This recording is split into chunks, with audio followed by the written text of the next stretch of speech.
नमस्कार। आज बाबा भीमराव अंबेडकर की जो प्रतिमा है उसका अनावरण किया गया मुंडिया में। अनावरण अनीता जो पूर्व विधायक है नगर की, उनके हाथों के द्वारा किया गया और मुंडिया में आज वो पहुंची है। अनावरण आपने किया, जनता ने मान सम्मान दिया, इसके लिए आप क्या कहेंगे? मैं मुंडिया जनता का, हमारी पंचायत क्षेत्र का सबका बहुत धन्यवाद और आभार व्यक्त करना चाहती हूँ कि एक ऐसे महापुरुष की अनावरण के समय उन्होंने मुझे बुलाया, मान सम्मान किया। और मैं निश्चित रूप से ये कहना चाहती हूँ कि महापुरुष जो हमारे अम्बेडकर जी हैं, उनके विचारों से अगर हमने अपने मन में, अपने विचारों में लाए, हमारी जिंदगी में हमने उसको अपनाया तो हमारी जिंदगी बहुत अच्छी होगी। हमारे देश में भारत रत्न उन्होंने प्राप्त किया है और भारत रत्न में उन्होंने संघर्षों से प्राप्त किया और हम सब लोग उनके अनुयायी हैं, उनके पीछे चलना चाहते हैं। संसद को नाम के लिए जो मुंडिया की जनता है उन्होंने कहा है, कहीं न कहीं विपक्ष के नेता ने भी ये कहा है, अभी विधायक उन्होंने भी इस बात को कहा है कि जो है संसद उनके नाम से होना चाहिए, अम्बेडकर साहब के नाम से होना चाहिए। देखिए, मैं एक बात कहना चाहती हूँ कि जो मेरे हाथ में चीज़ है वो मुझे करनी चाहिए, है ना। अब वाजिब अली जी को राजनीति करने के अलावा और कोई काम नहीं है। वो ऐसी बात रखना चाहते हैं जिससे जनता में केंद्र सरकार की फेंक दी। अरे उनके क्षेत्र में ही है, अभी कॉलेजेस रहे हैं इतने सारे, एग्रीकल्चर कॉलेज है, ये बड़ी बड़ी चीज़ें हैं, इनका नाम भी होना चाहिए। अपनी चीज़ें तो अपने लोगों को, और ऐसी बात कह दें जो जनता में राजनीति में चली जाए। लेकिन ये जरूर है, मैं उनकी बात का कोई समर्थन नहीं करती हूँ, लेकिन मेरे को अगर गांव वालों ने जैसे मुझे कहा है, इन सबको साथ लेके मैं दिल्ली जाऊंगी और हमारे जो राष्ट्रीय अध्यक्ष नड्डा जी, उनसे मिलवाऊंगी और ओम बिरला जी जो हमारे कोटा से हमारे लोकसभा के अध्यक्ष है, मैं उनसे भी इस बात में जरूर रखूंगी। इतना ही कहना चाहिए। धन्यवाद। अनिता जी हमारे साथ रही, उन्होंने यहाँ अनावरण किया और यहाँ जो उनकी बातें थी उन्होंने जनता के बीच रखा। हमारे साथ बने रहे, धन्यवाद। वो हमारे भीमराव अंबेडकर जी हैं जिन्होंने हमें बताया कैसे। इस मंच से पहले बोलने वाले लोगों ने बहुत सारी बातें उनके बीच में कही है और हम और आप सब पढ़ते भी है, लिखते भी है, देखते भी है उनके जीवन के बारे में। मैं तो आप सबसे यही कहना चाहती हूँ कि शिक्षा की कही उन्होंने कहा कि मेरे देश में, मेरे समाज के लोगों, मेरे देश के लोगों, सबसे पहले अगर अपना जीवन सुधारना चाहते हो तो आपको शिक्षा होना चाहिए, आपको शिक्षित।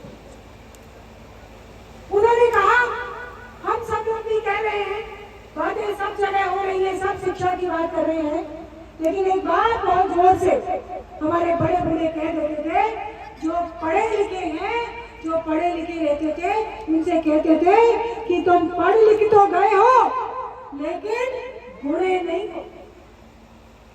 एक क्लास में टीचर पढ़ाता है, आप में से बहुत सारे शिक्षाविद हैं, टीचर हैं, आप सब जानते हैं क्लास में 40 बच्चों को एक टीचर पढ़ाता है और पढ़ाता है। उस टीचर में जब रिजल्ट आता है तो किसी के 99% नंबर आते हैं, किसी के 90 आते हैं, किसी का 80, किसी 70, और उस क्लास में कुछ ऐसे लोग भी होते हैं जो इतना पढ़ाने के बाद भी कक्षा में फेल हो जाते हैं। मैं आपसे कहना चाहता हूँ कि हम सब लोग कहते हैं, जो कहते हैं वो करके दिखाना चाहिए। कथनी में, करनी में अगर फर्क नहीं होगा तो आने वाला भविष्य, आने वाले बच्चे हमको आपको देखकर अपनी जिंदगी बनाएंगे। मैं कहती हूँ सबसे सच बोलना चाहिए, लेकिन जब मेरी बारी आती है तो मैं कहती हूँ झूठ बोलने में कोई दिक्कत नहीं है। मैं कहती हूँ सबसे कि सब लोगों को अपने जीवन को सत्य और अहिंसा के मार्ग पर चलाना चाहिए, लेकिन जब मेरी बारी आती है तो मैं कुछ और कहती हूँ। ये जो हमारा भविष्य आगे खड़ा होकर हमको देख रहा है, ये भविष्य हमारे कहने को नहीं सुन रहा है कि हम मंच पे से कह क्या रहे हैं। हम मंच पे से कह रहे हैं जय भीम और बाद में बातें कुछ और कर रहे हैं। मैं आप सबसे कहना चाहती हूँ कि हमको और आपको शिक्षित होना है, शिक्षित होने के साथ जुड़ना भी है। मुझसे पहले मंच पर कह रहे थे कि हमारे समाज के लोगों को शराब के सेवन से दूर रहना चाहिए। मैं कहना चाहती हूँ कि जो लोग आगे बढ़ गए, हमारे भीमराव अंबेडकर जी ने इस बात को कहा था कि दिक्कत उन लोगों से नहीं है जो समाज में अनपढ़ है, दिक्कत उन लोगों से है जो समाज में पढ़े लिखे हैं, बड़े बड़े पदों पर बैठे हैं, लेकिन गलत बात का समर्थन करते हैं और गलत बात का समर्थन तर्क देते हैं, बहुत सारी बातें करते हैं, इस तरीके से बातें। मैं आप सबसे कहना चाहती हूँ कि हम सब लोगों को अपने कथनी में एक होना चाहिए। हम सब लोगों को भीमराव अम्बेडकर के विचारों को आगे बढ़ा के काम करना चाहिए। वो विचार जिस विचार के पीछे आज पूरा विश्व चल रहा है। मुझे दुख होता है बहुत सारी बातों को सुन के। ये बात होता है कि उनके जन्म के बाद, उनके काम के बाद, संविधान के बाद भी जब भारत रत्न देने की बात आई तो इतने वर्ष लग गए। इतने वर्षों बाद जब अटल बिहारी वाजपेयी की सरकार आई तब उनको भारत रत्न से सम्मानित। इतना समय क्यों लगा? ये जो समय लगा ये वो लोग थे जो, मैं वाल्मीकि का भी बहुत स्वागत और सम्मान करती हूँ, लोग मदद करा रहे हैं। मैं एक बात कहना चाह रही थी आपके बीच में कि इतने वर्ष क्यों लगे? इतने वर्ष भारत रत्न में नहीं लगने चाहिए, लेकिन लगे और वो जो कुछ आगे बढ़ना चाहते थे इन लोगों ने कैसे उनको बढ़ाया, कैसे उनको रोकने की कोशिश करी। बिल्कुल मैं इस बात को मानती हूँ कि जाति प्रथा आज भी देश में जड़ों में जो घुसी हुई है वो आज भी हमको नीचे खींचने लगा। मैं बहुत सारे मंचों से कहती हूँ, सरजीत को तो कुछ दिखाई नहीं रहा है फिलहाल।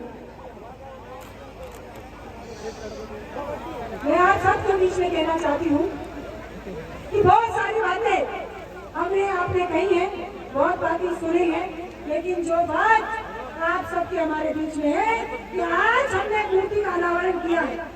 आज मूर्ति के अनावरण के साथ साथ हमको अपने शिक्षा पर भी ध्यान देना है।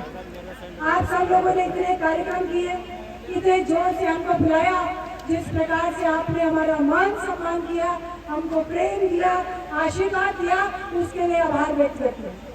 आपने अपनी विधानसभा से 2 बार मुझे प्रतिनिधित्व करने का मौका दिया और जिस प्रकार से आपने मेरा सदा मान सम्मान रखा है, मैं उसके लिए भी आपका बहुत आभार व्यक्त करना चाहती हूँ। आज इस कार्यक्रम में मैं अपनी ओर से 21,000 रुपये आपको देना चाहती हूँ कि ये शिक्षा में, लाइब्रेरी में जिसमें भी समाज उचित समझे उस काम को करे, क्योंकि समाज आगे बढ़ेगा तो हम सब आगे बढ़ेंगे।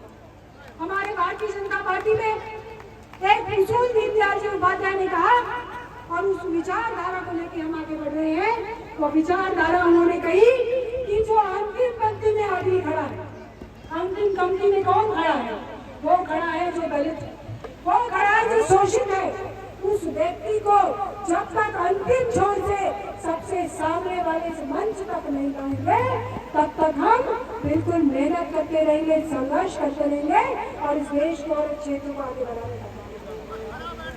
मैं बिल्कुल अभी हमारे ये कह रहे थे कि लोकसभा के नामकरण की राजीव जी कह रहे थे, बहुत आसान है क्योंकि वहाँ बीजेपी की सरकार है, इसलिए ये बात रख दो। मैं आप सबके बीच में कहना चाहती हूँ कि आपकी बात रखूंगी, लेकिन अगर राजस्थान विधानसभा का प्रतिनिधित्व आप करते हो तो राजस्थान की राजधानी में कांग्रेस की सरकार है। ऐसी बहुत बड़ी बड़ी बिल्डिंग्स है। हमारे नगर विधानसभा में भी बहुत सारे कॉलेज है, दुनिया भर की। अभी मेरे ख्याल से कॉलेज वो एग्रीकल्चर कॉलेज भी आया है। मैं कहना चाहती हूँ कि दूसरी गवर्नमेंट को कहना और अपनी बात को रखना ये राजनीति का परिचायक है, लेकिन जो अपने हाथ में हो वो काम ना करना ये अपनी राजनीति का परिचायक है। मैं आप सबके बीच में कहना चाहती हूँ कि मैं राष्ट्रीय उपाध्यक्ष भी हूँ महिला मोर्चा की।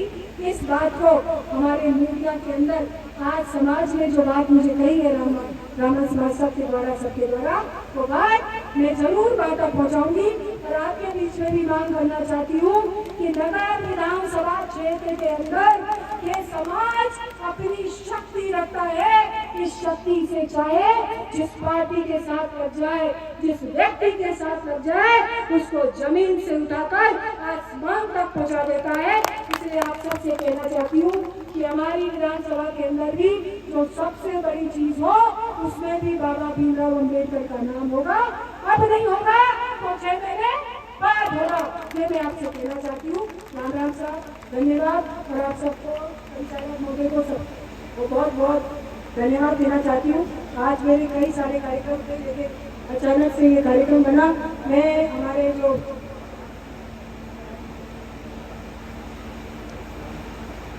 मैं राम जी गौतम जी से बहुत मैं आज्ञा लेना चाहती हूँ आपसे कि मैं आपका स्वागत करती हूँ, अभिनंदन करती हूँ कि आप हमारे क्षेत्र में पधारे। लेकिन क्या है कि आज ये कार्यक्रम पहले हमने 12 बजे का किया, फिर वो 12 बजे का नया कार्यक्रम हो गया, अब 4 बजने वाले हैं, तो हम लोग इंतजार करें। अगर आप आज्ञा दें तो मैं जाना चाहती हूँ, सबसे आज्ञा लेना चाहती हूँ। राम राम।